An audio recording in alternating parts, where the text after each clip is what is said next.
বলতে পারেন, অর্থাৎ সুদ সম্পূর্ণ নিষিদ্ধ। 2 নম্বর হলো যে কন্ট্রাক্ট অফ ইসলামিক শরিয়া, অর্থাৎ ইসলাম প্রদত্ত একটি চুক্তি এখানে বাস্তবায়ন করা ইসলামী ব্যাংকিংয়ে। আপনি একটা অ্যাকাউন্ট ওপেনিং দিয়ে যাই, এটা সংক্ষেপে বলি, যে কোনো ব্যাংকে, এটা আমার ব্যাংকের অফিসাররা, আমি নিজে মাইসেলফ সমালোচনা করছি। ধরেন আপনি একটা অ্যাকাউন্ট খুলতে গেছেন, আপনি আমাকে বলবেন যে এখানে কী শরিয়া আছে ভাই, বা এখানে আমি ইসলাম কি মানলাম।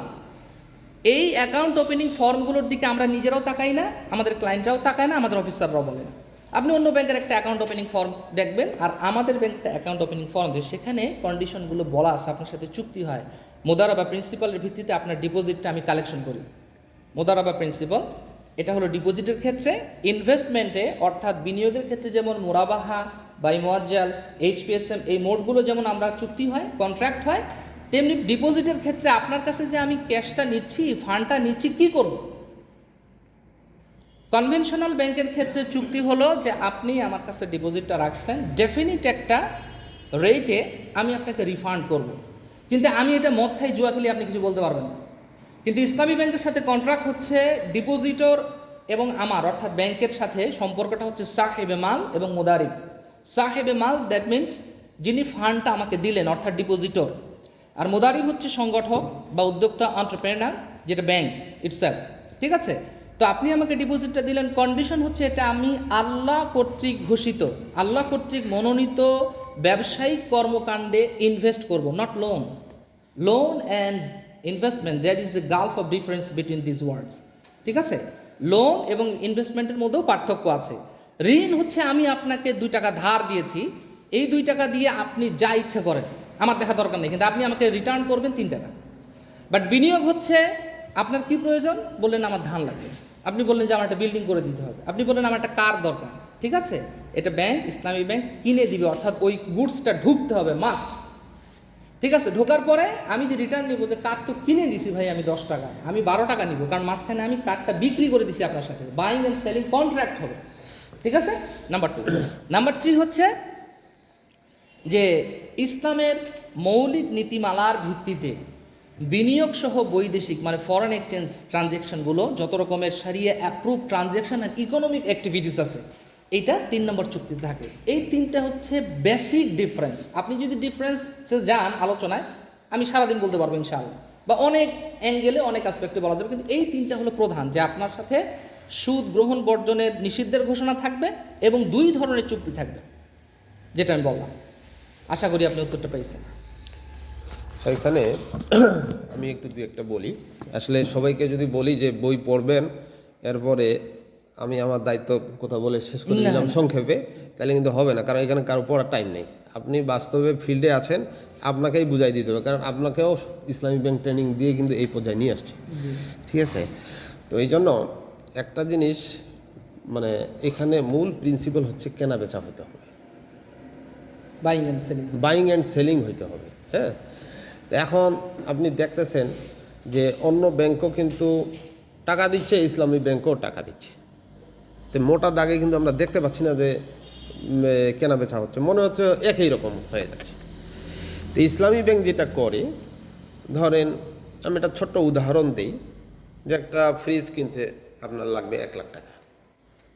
তো সেই ফ্রিজটা আপনি সোনালী ব্যাংকে গেলেন কেনার জন্য, আপনার উপস্থিত টাকা নেই, তো গেলেন আপনি, ওরা আপনাকে 1 লাখ টাকা দিয়ে দিল। হ্যাঁ, এবং ওখানে 10% রেটে আপনাকে 1 বছর মেয়াদে, কথার কথা আর কি, যে আপনাকে 1,10,000 টাকা ব্যাক নিবে 1 বছর মেয়াদে, ওইটা হলো ইন্টারেস্ট। ইসলামী ব্যাংকে গেছেন ভাই, ম্যানেজার সাহেবের কাছে গেছেন যে আমার 1 লাখ টাকা লাগবে, তখন ম্যানেজার বলবে যে আপনি 1 লাখ কী করবেন? আমি ফ্রিজ কিনবো, নতুন বাড়ি দিছি, ফ্রিজ কিনবো। তো ওনারা বলবেন তখন যে এইটা আমরা কিনে দিব আপনাকে, মানে ওই মালটা মানে ওরাশি ব্যাংকের হবে প্রথমে, আমি কিনে নিই, ব্যাংক কিনে নিই। মানে আপনি চুজ করবেন। হ্যাঁ, ওই 1 লাখ টাকা দিয়ে ইসলামী ব্যাংক, যেটা আপনি কিনতেন সোনালী ব্যাংকের টাকায়, ওই ইসলামী ব্যাংক ওইটা কিনবে। কিভাবে কিনবে? ধরেন ওই দোকানের নামে চেক দিবে, হ্যাঁ, অথবা আপনাকে একটা ইসলামী ব্যাংকের প্রতিনিধি করে বানায় নিবে, যে আপনি আমাদের প্রতিনিধি হিসাবে একটা কাগজে ইদানিং সই করে। আগে কিন্তু ডাইরেক্টলি ওইখানেই পে অর্ডার করতো বা ওইটা দিয়ে দিত। এরপরে তাহলে এটার ওনারশিপ হয়ে গেল ইসলামী ব্যাংকের। এখন ইসলামী ব্যাংক সাথে সাথে আপনাকে বাকিতে বিক্রি করে দিবে 1,10,000। হ্যাঁ, তো জাস্ট একটু মোডটা চেঞ্জ, হ্যাঁ, চিন্তা ভাবনাটা একটু চেঞ্জ। ধরেন এটাকে খুব সহজভাবে উদাহরণ অনেকেই দেয়, একটা দোকানদার বা একটা মুরগি জবাই করতেছেন যে ছুরি দিয়ে, বিসমিল্লাহ ছাড়া এটা হালাল হারাম হয়ে যাচ্ছে, বিসমিল্লাহ সহ জবাই করলে হালাল হয়ে যাচ্ছে। ছুরি একই, পদ্ধতি একই, দূর থেকে ভিডিও করবেন একই রকম লাগবে, হ্যাঁ, কিন্তু একটা হালাল একটা হারাম। আরও সহজভাবে অনেকে বলে যে যে মেয়েটাকে আপনি কলমা পড়ায় মহরানা দিয়ে নিয়ে আসছেন সেটা হালাল, কলমা পড়ায় ওই একই পরিমাণ টাকা দিয়ে নিয়ে আসছেন, কলমা না পড়ায়, হ্যাঁ, হারাম। খালি একটু সুইচটা ঘুরাই দিতে হবে আর কি, হ্যাঁ, তাহলে এটা হালাল হয়ে যাবে। তো এইভাবে ইসলামী ব্যাংকিং কি করে, বাইং অ্যান্ড সেলিং করে। তো এই ক্ষেত্রে অনেকগুলো মোড আছে, হ্যাঁ, তার ভিতরে যেমন ধরেন একটা অংশীদার ভিত্তিক মোড আছে, এটা মুশারাকা সিস্টেম। ধরেন মনে করেন, আমি জানি না এর আগে ইয়ে যে ছিল এই বাসগুলো যে ছিল, বাসগুলো হানিফ গাড়ি, এগুলো এটা এইচপি হায়ার পারচেজ আন্ডার, হ্যাঁ হ্যাঁ, এটাও মুশারাকা শিরকাতুল, হ্যাঁ। ধরেন এটা অংশীদারিত্বের ভিত্তিতে ওখানে মানে অনেকগুলো বাস, আগে আপনারা হয়তো খেয়াল করবেন যে ইসলামী ব্যাংকের নিকট দায়বদ্ধ এইরকম লেখা আছে, জাস্ট ওটা কিনে দেওয়া হয়েছে হানিফের পেছনে, আমিনবাজার ব্রাঞ্চ থেকে আমাদের দেওয়া হয়েছে। জি জি জি। তো এইভাবে কিন্তু কেনা বেচা সিস্টেমে ইয়া হতো, একটা নির্দিষ্ট পরিমাণ লাভ হতো, ওইটাতে ইয়া হতো। কিন্তু মানুষ তো আসলে খারাপ, ওয়ান ওয়েতে কিন্তু ইসলামী ব্যাংকিং হয় না।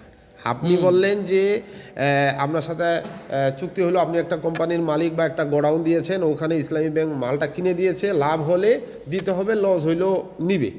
কিন্তু লাভ হওয়ার পরেও কেউ অনেকেই বলতেছে যে লাভ হয়নি, লস হয়ে গেছে, ঠিক আছে।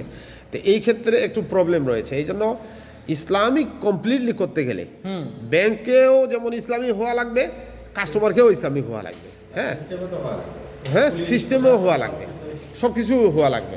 ওই পয়েন্টটা আমি প্রথমে বলছি, অ্যাজ এ হোল ইসলামী রাষ্ট্র আগে লাগবে, তাহলে ফুল মডিফিকেশনটা আসবে। তো এখন ধরেন এই বিষয়গুলো, তাহলে এটা একটা মোড হচ্ছে যে এরকম অংশীদারিত্বের ভিত্তিতে একটা ব্যাংকিং চলে। আর একটা হলো যেটা, যেমন ফ্রিজের কথা বললাম, এইটা বাই মুয়াজ্জাল নাকি, এটা বাই মুয়াজ্জাল মানে বাকিতে দেরিতে, মুয়াজ্জাল আজাল শব্দটা কোরআনে রয়েছে, মানে এটা সময় নিয়ে আপনাকে বাকিতে বিক্রি করা হচ্ছে, হ্যাঁ, এটা হলো বাই মুয়াজ্জাল মোড। আর একটা হলো বাই মুরাবাহা। মুরাবাহা, এটা কি একটু উদাহরণ দেন তো সংক্ষেপে বোঝা যাবে? রিবহন থেকে মুরাবাহা, অর্থাৎ এগ্রিড প্রফিট রেশিওতে আমি কোনো একটি মালামাল, কোনো একটি পণ্য বিক্রি করে দিব আপনার কাছে। এই জন্য আমাদের কিছু সাধারণ মানুষ এসে বলে যে কই আপনারাও তো তাই রেট ধরলেন, আপনারা বলতেছেন যে আপনাদের নির্দিষ্ট রেট নাই, হ্যাঁ, কিন্তু এই চুক্তিটার কথাটা তারা বেমালুম ভুলে যায়। অর্থাৎ মোডটা হচ্ছে বাই, অর্থাৎ কেনাবেচা। মুরাবাহা, মুরাবাহা হচ্ছে যে আপনার সাথে আমার পণ্যটা আমি বিক্রি করব, এটার অধিকার ইসলাম দিছে আমাকে। মানে আমি পণ্যটা ধরেন 4 টাকায় কিনেছি, আমি 5.5 টাকায় বিক্রি করব। আবার 10 টাকায় কিনছিস, 15 টাকায় বিক্রি করব। এই যে অতিরিক্তটা, সেটা মালামাল কেনার সাথে জড়িত এবং এই অধিকারটা আছে। এর সাথে ইসলাম শুধু একটা মূলনীতি দিছে, এখানে মার্কেট সিচুয়েশনটা ব্যালেন্স করতে হবে, মানে একেবারে অস্বাভাবিক হওয়া যাবে না। আপনি একই জায়গায় 10 টাকায় কিনে আপনি 50 টাকায় বিক্রি করবেন, আর এভারেজ দেখা যাচ্ছে 10 টাকার জিনিসটা 15 থেকে 16 টাকায় বিক্রি হচ্ছে, এইটা আপনাকে মেনটেন করতে হবে, এতটুকু শুধু বলা হয়েছে।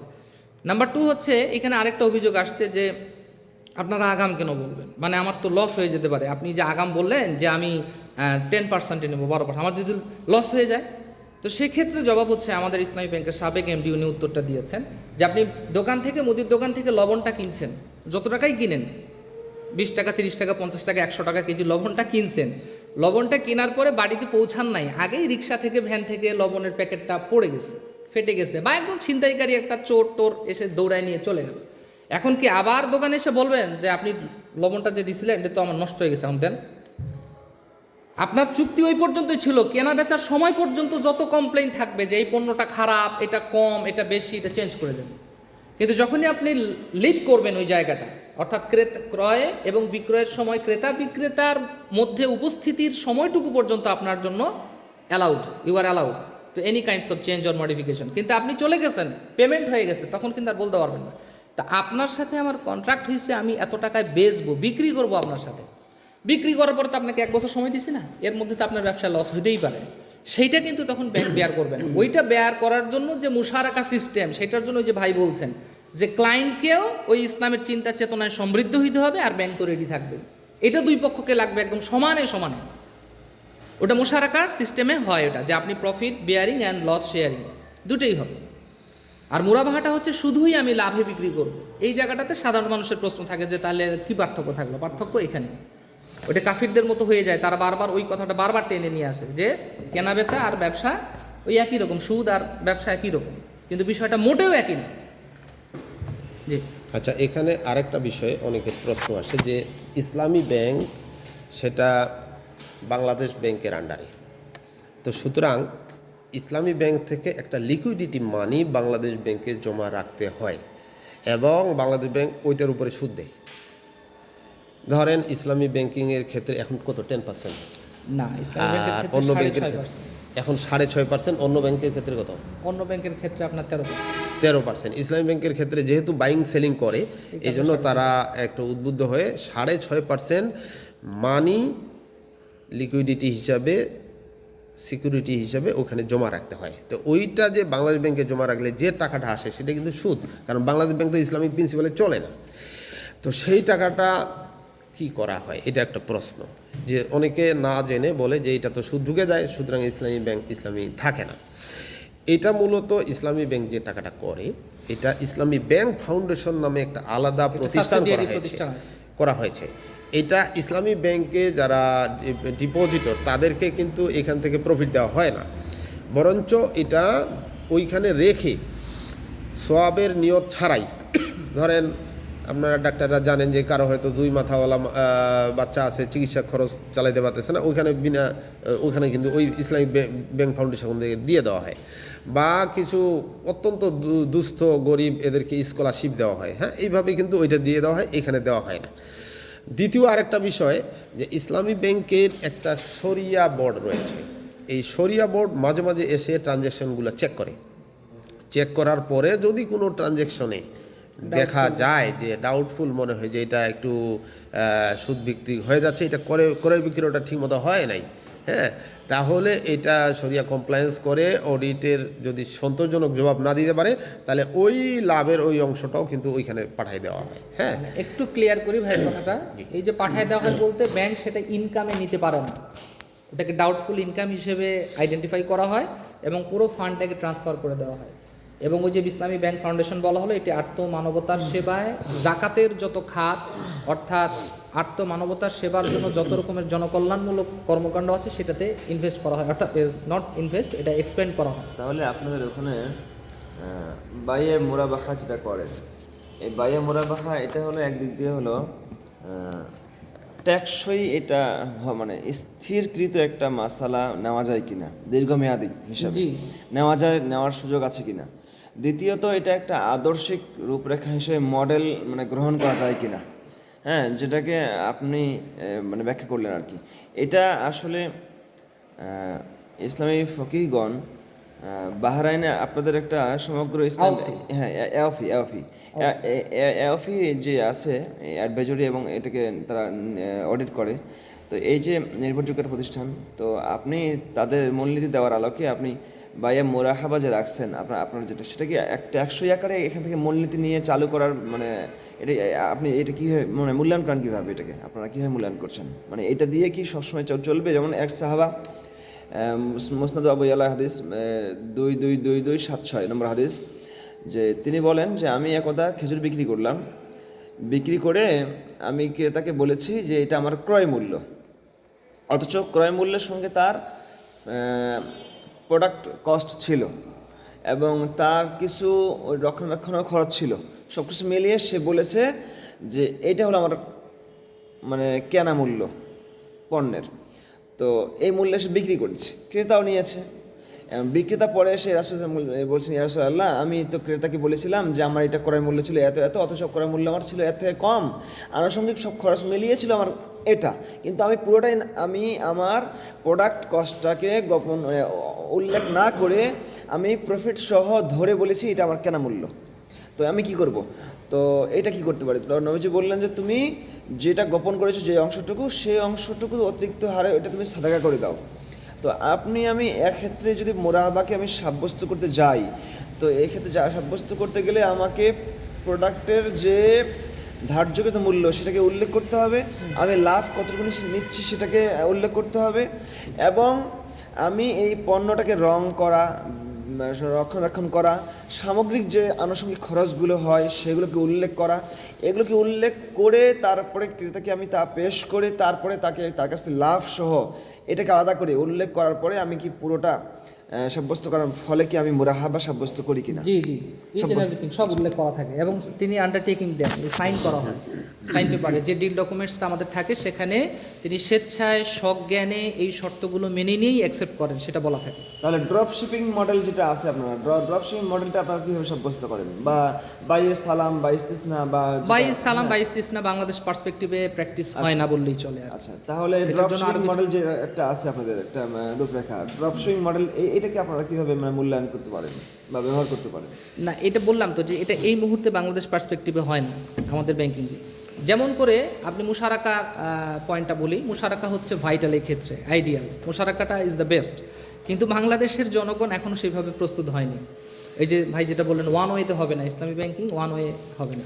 সেখানে একটা বিষয়ে একটু বাদ চলে গেছে, সেটা বলা উচিত যে বাংলাদেশ ব্যাংক যে 10% বা 6%, 6.5% যে লিকুইডিটি মানি রাখে, এর কারণে আমরা পুরোপুরি ইসলামী ব্যাংককে ইসলামাইজড করতে পারতেছি না, কিন্তু কিছু রাষ্ট্রীয় বাধা আছে, রাষ্ট্রীয় বাধার কারণে। তো এই জন্য আল্লাহ তাআলা সূরা শুরার 13 নম্বর আয়াতে বলেছেন, আন আকিমুদ্দিন ওয়ালা তাতাফাররাকু ফীহি, কাবুরা আলাল মুশরিকিনা মা তাদু ইলাইহি। এইটা মুশরিকদের জন্য খুবই কষ্টের জিনিস যে আপনি তাদেরকে এই দিকে ডাকছেন, আল্লাহ রাসূল যে ডাকছেন, আর আল্লাহ বলছেন যে দিনকে কায়েম করো। এই জন্য কমপ্লিটলি ইসলামী রাষ্ট্র ছাড়া ইসলামী ব্যাংক কমপ্লিটলি 100% হবে না।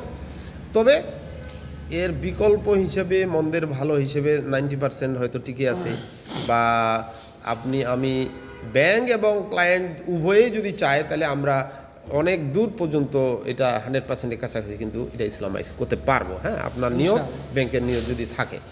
এই জন্য মূল বিষয়টা হলো যে আগে ইসলামী হুকুমত, ইসলামী শাসন ব্যবস্থা কিন্তু কায়েম করতে হবে, এর পাশাপাশি এইটাও কিন্তু চালু রাখতে হবে, এর বিকল্প কিন্তু নেই। অনেকে বলে যে আমি ব্যাংকের সাথে লেনদেন করি না, এগুলো আমি মনে করি যে ক্ষুদ্র জ্ঞানের পরিচয়, কারণ এখন ব্যাংকিং ছাড়া কোনো ট্রানজ্যাকশন ওইভাবে সম্ভব না। আমেরিকায় টাকা পাঠাবেন বা বিদেশে টাকা পাঠাবেন, এটা সম্ভব না।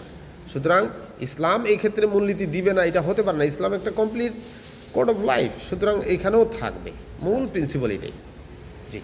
মুশারাকা আর মুদারাবা এই দুই ধরনের যে আপনার ব্যবসায়িক নীতিমালা প্রণয়ন করেছে, সেখানে যে মূলনীতিগুলোকে আমরা পেশ করে থাকি সেগুলো কি ইসলামী অ্যাডভাইজরি যে বোর্ড আছে, শরিয়া কাউন্সিল, এগুলোর আলোকে যে পরামর্শগুলো দেওয়া হয়, এগুলো কি আপনারা গুরুত্বের সঙ্গে কি একদম মূল পর্যায়ে সেগুলো মেনে চলে বাস্তব সেগুলোকে প্রয়োগ করার চেষ্টা করে থাকেন?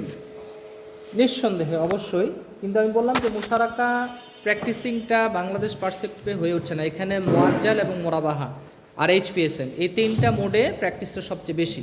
অর্থাৎ আমাদের যে ব্যবসা বাণিজ্য, অর্থাৎ ইকোনমিক এবং কমার্শিয়াল যে অ্যাক্টিভিটিস, এটা সবই হয় বাই মুরাবাহা, অর্থাৎ বাই যে পয়েন্টটা, বাই শেয়ার আইজার, তিনটা মূল মেকানিজম, তিনটা মোড। এখানে বাইয়ের মধ্যে হচ্ছে মোরাবাহা এবং মুআজ্জালে হয়। আরেকটা হচ্ছে হায়ার পারচেজ আন্ডার শিরকাতুল মিল, যেটা সংক্ষেপে এইচপিএসএম বলা হয়।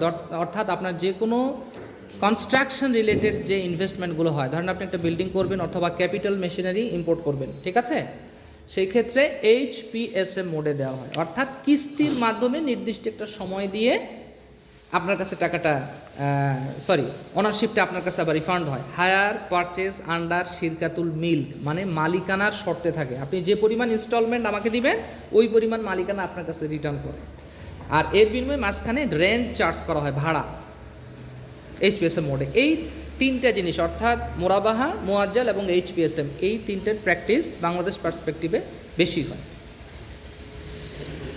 জি যাই sure, হোক বলেন। আমরা রিসেন্টলি যেটা দেখতেছি আর কি ইউটিউব ফেসবুক যেখানে আফগানিস্তানে তো একটা ইসলামিক সরকার চলতেছে জি তো ওদের ব্যাপারে কিছু ওরা কিভাবে করে ব্যাংকিং সেক্টরটা মেনটেন করতেছে অনেক প্রশংসা শুনতেছি যে জি বিভিন্ন ওয়েস্টার্ন মিডিয়ার কাছ থেকে যে তারা কারেন্সি রেট ধরে রাখছে তাদের রেট কারেন্সি রেট আমেরিকার মানে ডলারের এগেইনস্টে অনেক বেশি Against it, জি। ব্যাংকিং সেক্টরটা খুব সুন্দরভাবে হ্যান্ডেল করতেছে এটা ওরা এক্সপেক্ট করে নাই মানে ওদের কাছ থেকে কি আমাদের কোনো শিকার আছে কিনা বা আপনারা কিছু শিখছেন বা কিছু বলতে আমি চান? এতটুকু যোগ করব, আসলে ইসলামের পাবলিক ফাইন্যান্স, হ্যাঁ, রাষ্ট্রীয় পর্যায়ে অর্থনৈতিক ব্যবস্থাপনা, এটার জন্য আগেই বলছি প্রি কন্ডিশন হচ্ছে ইসলামের পূর্ণাঙ্গ পলিটিক্যাল এম্পাওয়ারমেন্ট, অর্থাৎ ক্ষমতায়ন ছাড়া এটা সম্ভব না। নাম্বার 2 হচ্ছে ইসলামে কিন্তু এই যে আমরা যেটাকে টাকা বলছি, ইটস ফিয়াট কারেন্সি, এটা ইসলামে 1 পয়সা দাম নেই, এটা একটা কাগজ, রিচার্ড নিক্সন এসে এটা তৈরি করছে, অ্যাকচুয়াল মুদ্রাটা ওরা নিছে, অর্থাৎ ইসলামের শত্রুরাই ইসলামের মনিটারি সিস্টেমটা নিছে, রৌপ্য এবং মুদ্রা, সোনা রূপাটাই হলো অ্যাকচুয়াল জিনিস। এই যে ডলার ব্যাক বাই সোনা রূপা, ঠিক আছে? তো ওরা নিল কেন, ওরা বুঝলো কিভাবে, গবেষণাটা ওরা করলো কিভাবে, এটা তো আমাদের হওয়ার কথা ছিল।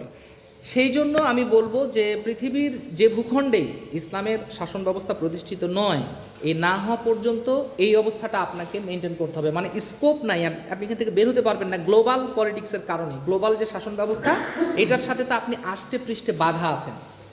আফগানিস্তানে আল্লাহর, হ্যাঁ, আপনি ইন্টারন্যাশনাল ট্রেড ফাইন্যান্সে যেতে পারবেন না তো, এই কারণে আপনাকে কিছুদিন অপেক্ষা করতে হবে।